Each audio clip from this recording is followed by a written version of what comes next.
They are mostly unemployed and seemingly useless and forgotten, dark, symbolic figures in our cityscapes. Of course, when historical time comes, some of them are called to duty by authorities.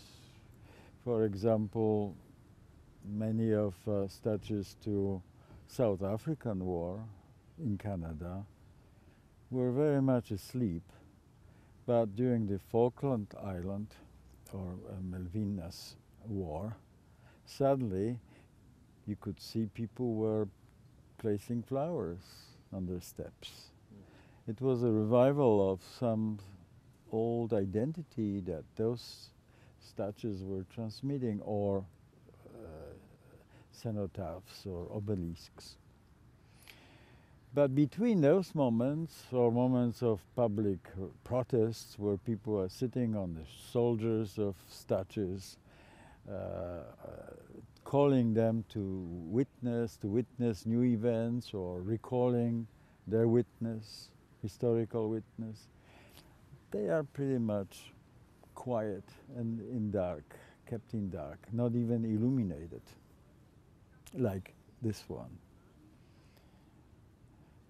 So, why not taking advantage of their prestige and their scale and animate them with voices and gestures, with experiences and visions and points of view of people who are smaller than they are, but they have very large things to say.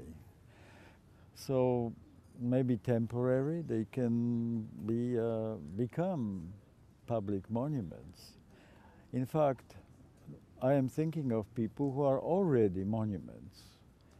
As Judith Herman, a psychoanalyst, said, the living monuments to their own trauma. People who remember, who went through experiences of which nobody wants to hear, and they themselves don't even know how to speak.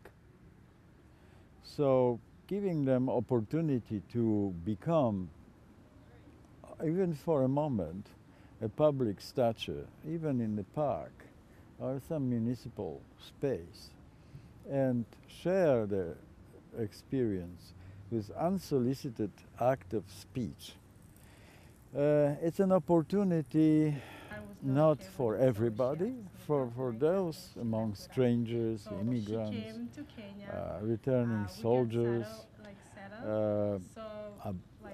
abused or neglected youth or children or elderly, whoever seemed to be carrying within herself or himself this kind of monumental silence, to open up and for change speak, turning herself or himself from the silent monument to own trauma to the speaking monument to own trauma.